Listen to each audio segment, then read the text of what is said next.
গিন্নি ঠিকই বলেছিল, কাজটা বোধহয় কাল করলেই ঠিক হতো। ওহো, এই রাত বিরেতে বেরোনোটা মনে হয় ঠিক হলো না আমার। আবহাওয়া খুব একটা ভালো না, আবার মাঝে মাঝে বিদ্যুৎ চমকাচ্ছে। কি যে হবে কে জানে। কোনো মতে ঘরে পৌঁছাতে পারলে রক্ষে।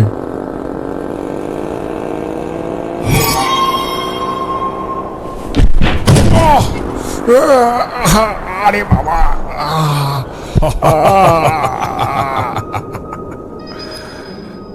কি ভেবেছিলি আমি মরে গেছি? আমি আর বেঁচে ফিরবো না, তাই না? কতদিন আমি আর জেলে থাকবো বল? ভেবেছিলি আমি প্রতিশোধ নেব না? আমাকে জেলে পাঠিয়ে তুই মহা আনন্দের দিন কাটাবি।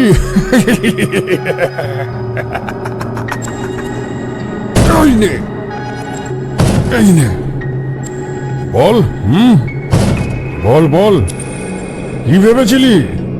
আরে আরে সর্দার, আপনি কেন এত চাপ নিচ্ছেন? আমাকে বলুন না, আমি মালটাকে টপকে দিচ্ছি। তুই থাম সর্দার, আমাকে আদেশ দিন, আমি দেখে নিচ্ছি একে। আর আমার হাতে অনেক দিন কারো হত্যা হয়নি, তাই এই কার্য আমাকেই দিন করতে। কাল্লু ভাই, আমাকে ছেড়ে দাও, আমাকে ছেড়ে দাও কাল্লু। আমার খুব বড় ভুল হয়ে গেছে কাল্লু, আমাকে ছেড়ে দাও। ছেড়ে দেব? দে দে দে, কি আছে তো দে আগে। এই দেখ তো কি আছে ওর কাছে, দেখ।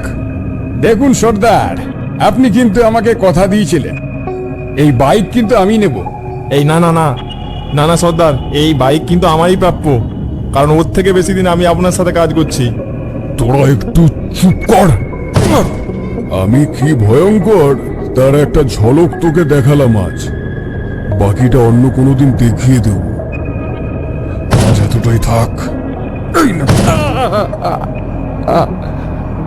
ক্ষমা করে দাও, ক্ষমা করে দাও, ক্ষমা করে দাও কাল্লু। এই হাত জোর করে বলছি, আমাকে ক্ষমা করে দাও কাল্লু। আর কোনোদিনও হবে না, আর কোনোদিনও হবে না, না হবে না। মৃদুলকে আরো দুটো লাথি মেরে বাইক চালিয়ে নিয়ে তিনজন চলে গেল। সর্দার, এই শয়তানটাকে ছেড়ে দিলেন, পুরো মেরে দেওয়া উচিত ছিল। এই তুই চুপ কর তো। সর্দার যেটা করেছে ভেবে চিন্তেই করেছে, চুপচাপ চল তুই। কাল্লু গুন্ডা জানেও না আর কদিনের মধ্যে ওর পতন অপেক্ষা করে আছে। দূর থেকে কিছু গ্রামবাসী এসব ঘটনা দাঁড়িয়ে দাঁড়িয়ে দেখছিল। এইসব ঠিক হচ্ছে না, দিন দিন গ্রামে হাত কাটা কাল্লুর অত্যাচার বেড়েই চলেছে। আরে বলিস না, এই গত পরশু বাড়িতে ঢুকেছিল চুরি করতে, তেমন কোনো মূল্যবান জিনিস না পেয়ে আমাকে শাসিয়ে আমার মেয়ে আর বউটাকে নিয়ে চলে গেছে। পুলিশকেও খবর দিয়েছি, কিন্তু এখনো পর্যন্ত এর কোনো বিহিত হয়নি। কিছু খবর নিয়েছিস? সোনাই আর বৌদি কেমন আছে এখন? হ্যাঁ, শুনলাম তো ওরা নাকি ঠিক আছে, কিন্তু কাল্লুর এক চেলা এসে খবর দিয়ে গেছে, দুদিনের মধ্যে যেভাবেই হোক 2 লক্ষ টাকা ওর কাছে পৌঁছে দিতে হবে, না হলে আমি কোথা দিয়ে পাবো 2 লক্ষ টাকা? কোথা দিয়ে পাবো? না হলে কি? না হলে জানি না কি হবে। দিন দিন কাল্লু আর ওর চেলাদের সাহস আর অত্যাচার বেড়েই চলেছে। জানি না কে এবং কিভাবে এর বিহিত করবে। আরে তাড়াতাড়ি চল, যা মৃদুলের অবস্থা মনে হয় আজ খারাপ করে দিয়েছে। তাড়াতাড়ি চল। দাঁড়া দাঁড়া, বেশি দেরি করিস না। আগে দেখ হাত কাটা কাল্লু চলে গিয়েছে তো, না হলে কিন্তু আজকে আমাদের প্রাণ সংশয় হয়ে যাবে সকলের। আরে ওসব দেখতে হবে না, আগে চল, না হলে প্রাণটাই চলে যাবে আজ মৃদুলের। দেখ, হাত কাটা কাল্লুর কাছে সবসময় পিস্তল থাকে, আমাদের সব কটাকে মেরে দিয়ে চলে যাবে যদি একবার দেখতে পাই। গ্রামবাসী হাঁটতে হাঁটতে মৃদুলের কাছে গিয়ে দেখে মাথা ফেটে অনেকটা রক্ত বেরিয়ে গেছে, আর মৃদুল মাটিতে যন্ত্রণায় ছটফট করছে।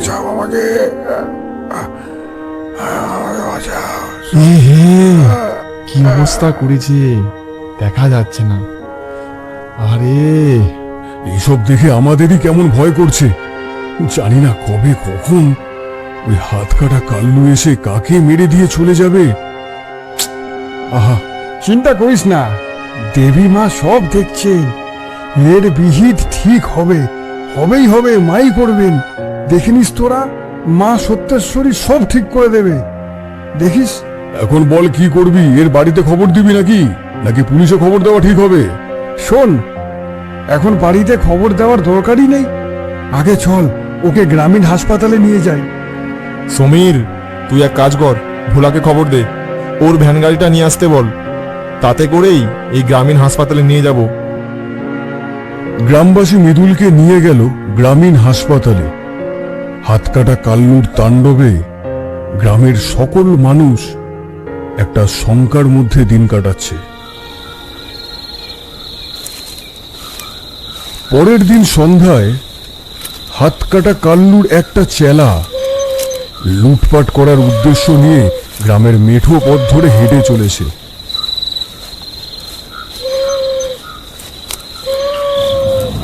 সে দূরে দেখতে পেল মন্দিরের পাশে কিসের যেন একটা আলোর জ্যোতি ঝলমল করছে। ওই জ্যোতিকে লক্ষ্য করে এগিয়ে চলল। একটা ভাঙা পরীর মূর্তির পাশে এক সুন্দর রমণী বসে আছে। ওকে, তুমি সুন্দরী রমণী, তোমায় ছাড়া যে আমি বাঁচবনি। নাও নাও, চলো চলো চলো, তুমি আমার সাথে চলো। এই ভাঙা মূর্তির পাশে বসে দুঃখ করছো কেন? হেই সুন্দরী, চলো। রমণীর কাছ থেকে কোনো জবাবই এলো না। এক ভয়ঙ্কর দৃষ্টিতে কাল্লু গুন্ডার চেলার দিকে তাকিয়ে আছে সেই রমণী। এই এই এই নাও, আমার হাতটা ধরো, ধরো ধরো ধরো। কি সুন্দরী তুমি, বাপরে বাপ। ভালো হবে বলছি, আবার হাতটা ধরো, না হলে কিন্তু উঠিয়ে নিয়ে চলে যাব, বুঝেছ? হঠাৎ চারিদিকে মেঘের মধ্যে যেন একটা তাণ্ডব শুরু হয়ে গেল। খুব জোরে মেঘ গর্জন করে উঠল, বাতাসের বেগ প্রবল হয়ে গেল। ভাঙা পরীর মূর্তিটা হঠাৎ কাঁপতে শুরু করেছে। সুন্দরী রমণী আর ভাঙা মূর্তিটা ধীরে ধীরে এক হয়ে গেল এবং এক অপরূপ সুন্দরী দেবীর আবির্ভাব হলো। এসব দেখে কাল্লু গুন্ডার চেলা পালাতে যাবে ঠিক সেই সময়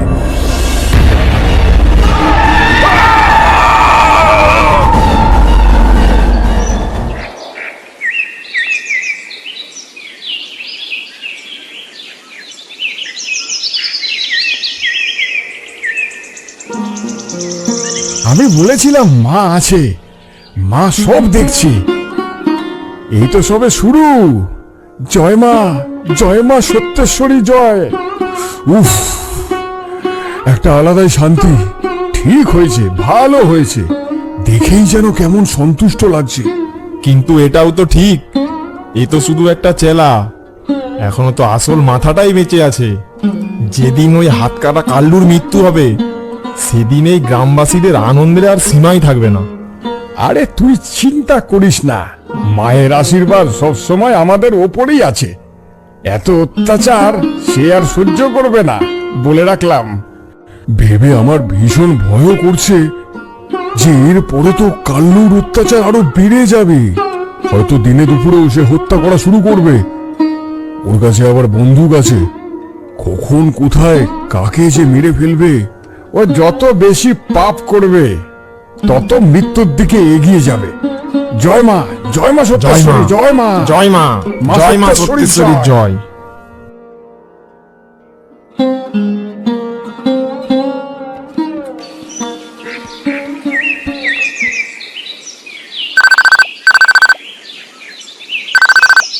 হ্যাঁ কিরণ, বল। সত্যি সত্যি বলতো, তুই আদৌ আমার বাড়িতে আসছিস তো, নাকি আমাকে শুধু ঘোরাচ্ছিস বাহানা দিয়ে? আরে যাবো না কেন, তুই এতদিন থেকে বলে রেখেছিস যাবার কথা। আর তোর গ্রামের ওই উৎসব না কি একটা আছে বলছিলি না? আমার অনেক দিনের ইচ্ছে ওটা দেখবো। আমি তৈরি হয়ে গেছি, ওই রিম্পা একটু সাজুগুজু করছে, বুঝলি তো, মেয়ে মানুষ, বুঝতেই পারছিস। বাহ, শুনে খুব ভালোই লাগলো যে তুই বেরিয়ে পড়েছিস। আর শোন, সন্ধ্যা একদম করবি না। গ্রামে একের পর এক যা কাণ্ড ঘটতে চলেছে, যত তাড়াতাড়ি সম্ভব আমার বাড়িতে চলে আসবি, একদম দেরি করবি না। কেন রে, গ্রামে আবার কি হয়েছে? সে বহু বড় ঘটনা, পরে বলবক্ষণ। এখন ভালোভাবে তুই আমার বাড়িতে তো পৌঁছা। ঠিক আছে, চল এখন রাখলাম। ঠিক আছে, রাখ। পালাতে পারিনি আমি যে দিশাহারা, দুটি চোখ যেন আমায় দিচ্ছে পাহারা। পালাতে পারিনি আমি যে দিশাহারা, দুটি চোখ যেন আমায় দিচ্ছে পাহারা। ধরা পড়ে গেছি আমি নিজেরই কাছে, জানি না তোমার মনেও কি এত প্রেম আছে। ধরা আরে নাও নাও, এবার চলো দেখি। 2 ঘন্টা ধরে সেজেই যাচ্ছ। তোমার মনেও রিম্পা শুনেও কোনো উত্তর দিল না, গুনগুন করে গান করে চলেছে। পারিনি আমি যে দিশেহারা। কি হলো, আর কতক্ষণ লাগবে? এবার কিন্তু আমার খুব বিরক্ত লাগছে। হ্যাঁ, বিরক্ত তো লাগবেই। পুলিশ স্টেশনে যা কাজের চাপ দিয়েছে, ঘরে ঠিক মতো থাকার টাইম পাও না, আর সেই বিরক্তি প্রকাশ আমার কাছেই করবে। ধুর, ভালো লাগে না যেন। নাও বাবা, ভুল হয়েছে, ক্ষমা করে দাও, আর বলবো না। কিন্তু একটু তাড়াতাড়ি নাও। কিরণ বলল সন্ধ্যা হবার আগে ওদের বাড়িতে পৌঁছে যেতে, তাই জন্যই তো বলছি একটু তাড়াতাড়ি করো। দাঁড়াও, হয়ে এসেছে আর কিছুক্ষণ। পালাতে পারিনি আমি যে দিশাহারা, দুটি চোখ যেন আমায় দিচ্ছে পাহারা।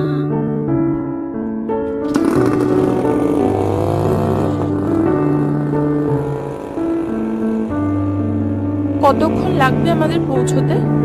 খুব বেশিক্ষণ লাগবে না, এই 1 ঘন্টার মতো। রোদটাও খুব লাগছে। আচ্ছা, গ্রামটার নাম কি জানো? ভবেশগড়। বেশ কিছুক্ষণ পর তারা কিরণের বাড়ির সামনে এসে পৌঁছালো। তখন সূর্য পশ্চিম গগনে ঢলে পড়েছে।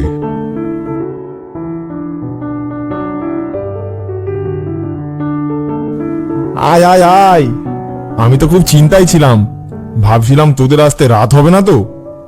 আরো আগে এসে পৌঁছাতাম, কিন্তু এই যে তোর বৌদি সাজদে গুজদে এত দেরি করিয়ে দিল না, আর কিছু বলার নেই আমার। তা বেশ বেশ, বেশ সুন্দর লাগছে তোদের। আয় আয়, ভিতরে আয়। আরে কিরণদা, তুমি তো আগের মতোই রয়ে গেলে। বৌদি কোথায়, দেখতে পাচ্ছি না কেন? ও রান্নাঘরে আছে। তোমরা সব আসবে বলে ও সকাল থেকে কি সব যেন রান্না বান্না করছে। ঠিক আছে, আমি তাহলে বৌদির কাছেই যাচ্ছি। রিম্পা চলে গেল রান্নাঘরের দিকে। অবিনাশ আর কিরণ সামনে থাকা সোফাতে গা এলিয়ে বসলো। বল তারপর। আচ্ছা, কি যেন একটা সমস্যার কথা বলছিলি ফোনে? ওই গ্রামে কি একটা হয়েছে? আরে ছাড় না এইসব, এই তো সবে আসলি, এখনো কত সময় আছে ওইসব কথা বলার। এই যে দেখ, আমি পেশায় একজন পুলিশ, কৌতূহল চেপে রাখাটা খুব কষ্টকর। শুনবি তাহলে, কিন্তু তুই কথা দে, তুই কোনো বাড়াবাড়ি করবি না, কারণ তুই আমার বাড়িতে ঘুরতে এসেছিস, এটা থানা নয়। আরে হ্যাঁ হ্যাঁ, এসব তুই চিন্তা করিস না, ভনিটা না করে পুরোটা খুলে বল। কিরণ ধীরে ধীরে সমস্ত ঘটনা অবিনাশকে খুলে বলল। বুঝলি ভাই পুরো ব্যাপারটা? সন্ধ্যা নামলে গোটা গ্রামটা কেমন খাঁ খাঁ করে। তুই তো এসেছিস, দেখতেই পাবি। পুলিশ প্রশাসন তাহলে কি করছে? হাত কাটা কাল্লুকে তুই চিনিস না, পুলিশকে ওরা বাঁ পকেটে রাখে। তার মানে ভেতর থেকে হাতটা অনেকটাই লম্বা আছে, বুঝলি? তা জানি না ভাই, যবে কাল্লু মরবে তবে গোটা গ্রাম স্বস্তির নিঃশ্বাস ফেলবে। তবে আরেকটা অদ্ভুত ঘটনা ঘটেছে ভাই। ঘটনা? কেমন ঘটনা? কদিন আগে, এই প্রথম আর কি, কাল্লু গুন্ডার এক চেলার মৃতদেহ পাওয়া গেছে। তাই নাকি? কোথায় পাওয়া গেছে সেটা? এই তো গ্রামে এক মন্দির আছে, মন্দিরের বাইরেই পাওয়া গেছে। লোকে বলে নাকি মা সত্যেশ্বরী ওর বধ করেছে। সত্যেশ্বরী? ইনি আবার কে? ওরম বলতে নেই ভাই, বছরের পর বছর এই মা সত্যেশ্বরী আমাদের গ্রামটাকে রক্ষা করে চলেছে। উনি খুব জাগ্রত। গ্রামের লোকের বিশ্বাস রাতের অন্ধকারে ওই পাষণ্ডটাকে উনিই বধ করেছেন। তাহলে তোদের জাগ্রত মা সরাসরি ওই কাল্লুকে কেন বধ করছে না?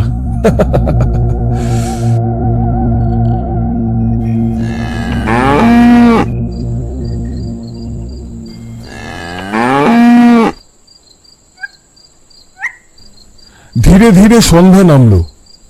অবিনাশ বাড়ির বাইরেটায় দাঁড়িয়েছিল। সত্যিকারের কথা কি, কাল্লুর ভয়ে একটা কুকুর পর্যন্ত রাস্তায় নেই। মানুষ তো অনেক দূরের কথা। যেন মনে হচ্ছে গভীর রাত। অবিনাশ পড়ল বড় দ্বন্দ্বের মধ্যে।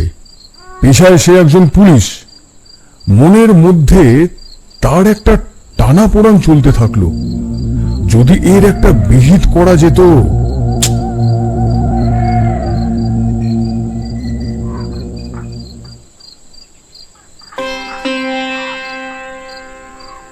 সন্ধ্যা থেকে বেশ ভালোই সময় কাটালো ওরা। রাতের খাওয়া দাওয়া শেষ করে বেশ নিশ্চিন্তে ঘুমোচ্ছে সবাই। অপরদিকে গভীর রাতে গ্রামের একটি বাড়ি থেকে প্রবল চিৎকার ভেসে এলো, আর তার সাথে কাল্লু গুন্ডার সেই বিকট হাসি।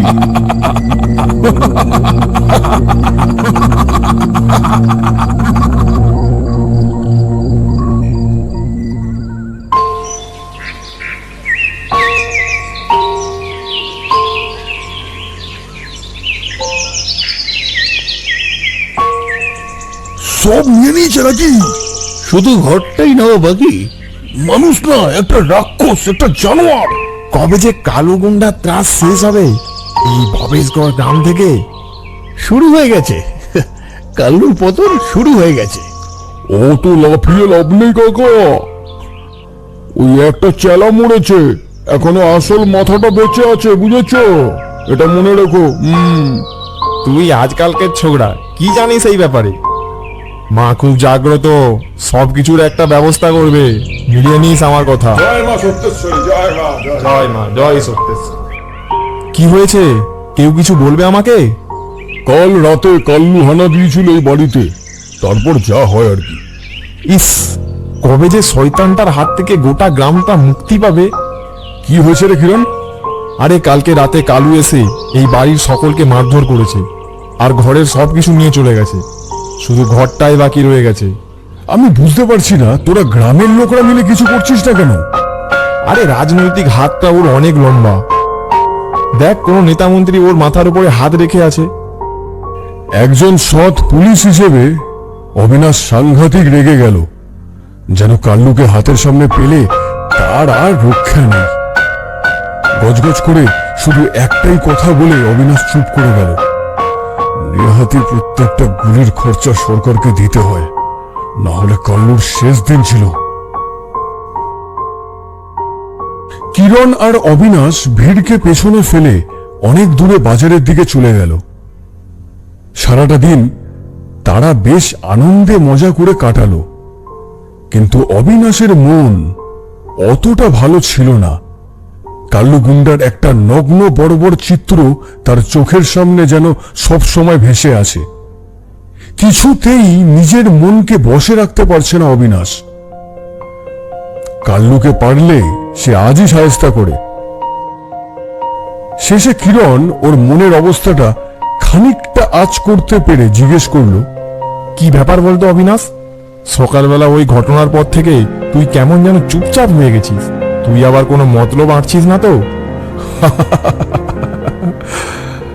আরে না না না, ওরম কিচ্ছু নয়, ওরম কিচ্ছু নয়। কি আর করবো বলতো, আমি কি করতে পারি? দেখিস বাবা, তুই আমার বাড়িতে ঘুরতে এসেছিস। তোর নিরাপত্তা এখন আমার কাছে সব থেকে বেশি গুরুত্বপূর্ণ, পরে সবকিছু।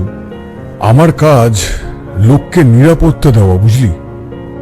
হয়তো আমি দুদিনের জন্য ছুটি নিয়ে ঘুরতে এসেছি, তুই চিন্তা করিস না। আমার হাতে কি বা আছে করার মতো? সবকিছু তো আমাদেরকে অর্ডার মেনে করতে হয়। তবে কখনো যদি সুযোগ পাই, তোদের এই গ্রামটাকে কাল্লু গুন্ডার হাত থেকে রেহাই দেব, এই কথা দিলাম। কিরণের প্রশ্নে অবিনাশ কিছুটা স্বস্তি পেয়ে তারা দুজনে একসাথে আবার গল্প গুজব করতে শুরু করলো। বেশ মজায় কাটালো গোটা সন্ধেটা। রাতের খাওয়া শেষ করে অবিনাশ বাড়ির সদর দরজার বাইরে দাঁড়িয়ে সিগারেট টানছিল। হঠাৎ একটা বাইকের আওয়াজ পাওয়া গেল। চাঁদের আবছা আলোতে অবিনাশ দেখল দুজন বাইক আরোহী মুখে কালো কাপড় ঢাকা দিয়ে দূরে মাঠের প্রান্তের কোণে হারিয়ে গেল। অবিনাশের বুঝতে দেরি হলো না, এ হয়তো কাল্লু গুন্ডা বা তার কোনো সাকরেত। মাথাটা আগুনের মতো গরম হয়ে উঠল অবিনাশের। সে ঘর থেকে সার্ভিস রিভলভার নিয়ে ধীরে ধীরে বাড়ির বাইরে বেরিয়ে আসছিল।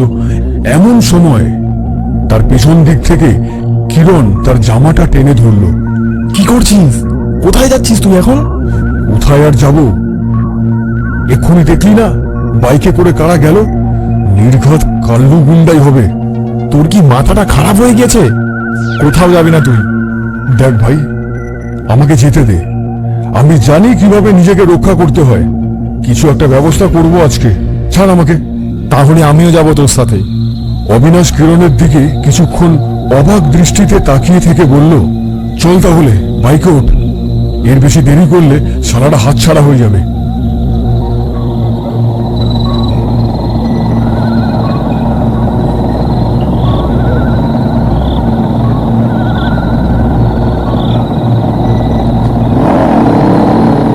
দাঁড়া অবিনাশ, খুড়ো আর খুড়োর ছেলেকে ডেকে নিয়ে একবার। ও খুড়ো, খুড়ো বাড়িতে আছো? হ্যাঁ আছি। কি হয়েছে গো? এই এত রাতে তোমাদের ঘরে কি কাল্লু হানা দিয়েছে? ওইসব কিছু না, কাল্লুকে ধাওয়া করে আমরা দুজনে ওইদিকে যাচ্ছি। আর তোমাদের দুজনকে দরকার। তুমি তোমার ছেলেকে নিয়ে যেতে পারবে? তোমার কি মাথা খারাপ হয়েছে? কাল্লুকে ধরতে চলেছ? বেঁচে থাকার কি কোনো ইচ্ছে নেই? দূর থেকে বাইকে বসে অবিনাশ সার্ভিস রিভলভারটা দেখিয়ে বলল, আমি পুলিশ। পুলিশ ঠিক আছে, কারোর কিচ্ছু হবে না, আমি কথা দিলাম। রাতের অন্ধকার ছিঁড়ে দুজন বাইক আরোহী এবং দুজন সাইকেল আরোহী এগিয়ে চলেছে অজানা কোনো বিপদের আশঙ্কায়। কিছু দূর গিয়ে একটা মন্দিরের পাশে রাস্তা বাঁক নিয়েছে। সেইখানে একটা বাইক দাঁড় করানো আছে, আর তার সাথে সেই দুজন বাইক আরোহী মুখে কালো কাপড়ে ঢাকা। অদ্ভুত ব্যাপার, এই গভীর রাতে মন্দিরের সামনে একটা সুন্দর রমণীকেও দেখা গেল, আর তার রূপের ছটায় যেন চারিদিক উদ্ভাসিত হয়ে যাচ্ছে। দুই বাইক আরোহীর মধ্যে একজন নিজের মুখের কাপড়টাকে টেনে খুলে ফেলল, আর তার সাথে দিগন্ত কাঁপানো খনখনে হাসি। এ তো কাল্লু গুন্ডা। বাবা চল চল চল বাবা, চল চল আজকে, নয়তো কাল্লু গুন্ডার হাতে আমাদের প্রাণটা চলে যাবে। চুপচাপ এখানে দাঁড়াও, আমি এখানে থাকতে কারোর প্রাণ যাবে না। হ্যাঁ রে টেপা, আজকে কি আমাদের সোনায় সুহাগা হয়ে গেছে? একে এত মাল লুট করলাম, তার উপরে এই সুন্দরী মহিলা কে রে? একে তো গ্রামে কখনো দেখিনি। তুমি দেখেছিস নাকি? না ওস্তাদ, আমিও দেখিনি। আজকে হয়তো আমরা ফ্রিতে লুট করার জন্য অনেকটা কিছু পেলাম। দাঁড়িয়ে দাঁড়িয়ে আমার মুখ কি দেখছিস? একে তোল গাড়িতে। সুন্দরী চলো চলো, তোমাকে রানী করে রাখবো আমার এই মনের মণিকোঠায়। চলো চলো। এই খুড়ো, এই মেয়েটাকে তুমি চেনো? আর এত রাতে মেয়েটা এখানে কি করছে? গ্রামে এরকম ধরনের মেয়ে আগে তো কখনো দেখিনি। আর যদি থেকেও থাকে তাহলে এত রাতে এখানে তো আসবে না। আমি বুঝতে পারছি না কি হচ্ছে এগুলো। আজকে মেয়েটার প্রাণহানি হবে, অবিনাশ, তুই কিছু একটা কর। দেখ দেখ, ধীরে ধীরে কেমন ওই মেয়েটা দিকে এগিয়ে যাচ্ছে, ওই শয়তান কাল্লু। হঠাৎ সেই সময় অবিনাশ তার পকেট থেকে রিভলভারটা বার করে। আর এক পাও এগিয়েও না কাল্লু, যেখানে আছো ওখানেই দাঁড়িয়ে যাও, না হলে আমার বুলেট তোমার খুলিটাকে দুভাগ করে দেবে। সাবধান করছি, দাঁড়িয়ে যাও। কাল্লু যেন তার নিজের কানে কিছুই শুনতে পারছে না। তারা ধীরে ধীরে সুন্দরের টানে ওই মেয়েটার দিকে এগিয়ে যাচ্ছে। বাবু, আপনি আপনার রিভলভারটাকে ঢুকিয়ে নিন। আমি ওকে চিনতে পেরেছি, আমি জানি ওকে। কেউ উনি তো ভবেশগড়ের মা সত্যেশ্বরী। আমি বলেছিলাম গ্রামবাসীকে, মা একদিন রক্ষা করবেই, আমাদের করবেই। আজকের রাতটাই কাল্লুর জীবনের শেষ রাত। মা জাগ্রত হয়েছেন, কাল্লুর পতন অনিবার্য। কিছু করার নেই বাবু, আপনার রিভলভারটা ঢুকিয়ে নিন। আপনাকে আর গুলি খরচা করতে হবে না বাবু, আমার কথা শুনুন। আপনি ঢুকিয়ে নিন, রিভলভারটা ঢুকিয়ে নিন। কিরণ, কে এই সত্যেশ্বরী মা? উনি কি বলছে এগুলো? আরে তোকে সকালে বলেছিলাম না মা সত্যেশ্বরীর কথা। ওই যে দূরে পরী মূর্তিটি দেখতে পাচ্ছিস, গ্রামবাসীদের সকলেরই বিশ্বাস ওই মূর্তি একদিন জাগ্রত হবে, কাল্লুকে হত্যা করে গোটা গ্রামবাসীদের রক্ষা করবে। কি বলছিস কি এইসব, এই যুগে দাঁড়িয়ে? হঠাৎ সেই সময় একটা অদ্ভুত দৃশ্য ঘটে গেল। অবিনাশ আর কিরণ হয়তো জীবনে কখনো ভাবতে পারেনি এই ধরনের দৃশ্যের সাক্ষী থাকবে তারা। মন্দিরের পাশে সেই জরাজীর্ণ ভাঙা মূর্তিটা হঠাৎ করে যেন জীবন্ত হয়ে উঠল। ধীরে ধীরে সেই সুন্দরী রমণী ওই মূর্তির সাথে মিলে মিশে একাকার হয়ে যাচ্ছে।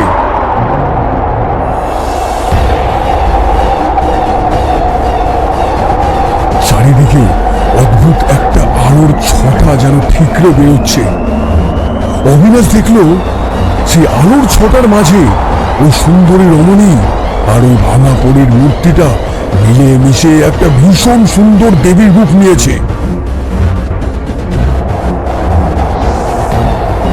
দেবীর এক হাতে একটা খাড়া, তার হাতের কাছেই কাল্লু গুন্ডার মাথাটা ছিল।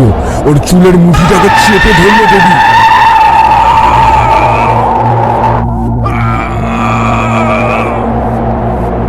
দূরে দাঁড়িয়ে এইসব দৃশ্য দেখে অবিনাশের মাথাটাই কেমন যেন বনবন করে ঘুরতে থাকলো। সে ধীরে ধীরে চোখের সামনে সব কিছু অন্ধকার দেখছে।